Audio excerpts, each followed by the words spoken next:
हरियाली तीज व्रत कथा।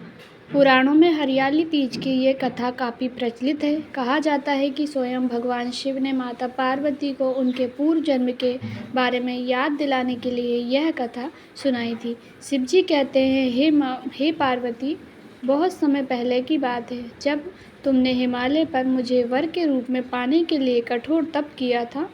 इस दौरान तुमने अन्न जल त्याग कर सूखे पत्ते चबाकर कुछ दिन बिताए थे। मुझे वर के रूप में पाने के लिए तुमने किसी भी मौसम की कोई परवाह नहीं की और तुमने निरंतर तप किया। तुम्हारी इस स्थिति को देखकर तुम्हारे पिता बहुत दुखी थे। ऐसी स्थिति में नारद जी तुम्हारे घर पधारे। जब तुम्हारे पिता ने नारद जी से उनके आगमन का कारण पूछा तो नारद जी बोले, हे गिरिराज, मैं भगवान विष्णु के भेजने पर यहाँ आया हूँ। आपकी कन्या की घोर तपस्या से प्रसन्न होकर वह उससे विवाह करना चाहते हैं। इस बारे में मैं आपकी राह जानना चाहता हूँ। नारद जी की बात सुनकर पर्वतराज अति प्रसन्नता के साथ बोले, हे नारद जी, यदि स्वयं भगवान विष्णु मेरी कन्या से विवाह करना चाहते हैं तो इससे बड़ी कोई बात नहीं हो सकती। मैं इस विवाह के लिए तैयार हूँ। इसके बाद तुम्हारे पिता की स्वीकृति पाकर नारद जी विष्णु जी के पास गए, यह शुभ समाचार सुनाया। लेकिन जब तुम्हें इस विवाह के बारे में पता चला तो तुम्हें बहुत दुख हुआ। तुम मुझे मन से अपना पति मान चुकी थी। तुमने अपने व्याकुल मन की बात अपनी सहेली को बताई। तुम्हारी सहेली ने सुझाव दिया कि तुम्हें एक घनघोर वन में ले जाकर छुपा देगी और वहाँ रहकर तुम शिव जी को प्राप्त करने की साधना करना। इसके बाद तुम्हारे पिता तुम्हें घर में ना पाकर बड़े चिंतित और दुखी हुए। वह सोचने लगे कि यदि विष्णु जी बारात लेकर आ गए और तुम घर पर ना मिली तो क्या होगा। उन्होंने तुम्हारी खोज में धरती पाताल एक करवा दिए, लेकिन तुम ना मिली। तुम वन में एक गुफा के भीतर मेरी आराधना में लीन थी।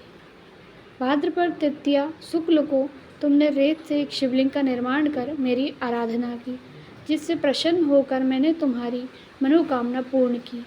इसके बाद तुमने अपने पिता से कहा कि पिताजी, मैंने अपने जीवन का लंबा समय भगवान शिव की तपस्या में बिताया है और मुझे भगवान शिव ने मेरी तपस्या से प्रसन्न होकर मुझे स्वीकार भी कर लिया है। अब मैं आपके साथ एक ही शर्त पर चलूँगी कि आप मेरा विवाह भगवान शिव के साथ ही करेंगे। पर्वतराज ने तुम्हारी इच्छा स्वीकार कर ली और तुम्हें घर वापस ले गए। कुछ समय बाद उन्होंने पूरे विधि विधान से हमारा विवाह कराया। भगवान शिव ने इसके बाद कहा कि हे पार्वती, तृतीया को तुमने मेरी आराधना करके जो व्रत किया था उसी के परिणाम स्वरूप हम दोनों का विवाह संभव हो सका है। इस व्रत का महत्व यह है कि मैं इस व्रत को पूर्ण निष्ठा से करने वाली प्रत्येक स्त्री को मनवांछित फल देता हूँ। भगवान शिव ने पार्वती जी से कहा कि इस व्रत को जो भी स्त्री पूर्ण श्रद्धा से करेगी उसे तुम्हारी तरह अचल सुहाग प्राप्त होगा। हमारी हरियाली तीज की व्रत कथा संपूर्ण हुई। सभी मिलकर बोलिए, जय भोलेनाथ, जय माँ पार्वती, हर हर महादेव। हरियाली तीज का व्रत करने से जैसे माँ पार्वती, माँ गौरा को भगवान भोलेनाथ मिले, वैसे ही सभी व्रत करने वाले का सौभाग्य अखंड रहे, सभी की मनोवांछित कामना पूर्ण हो।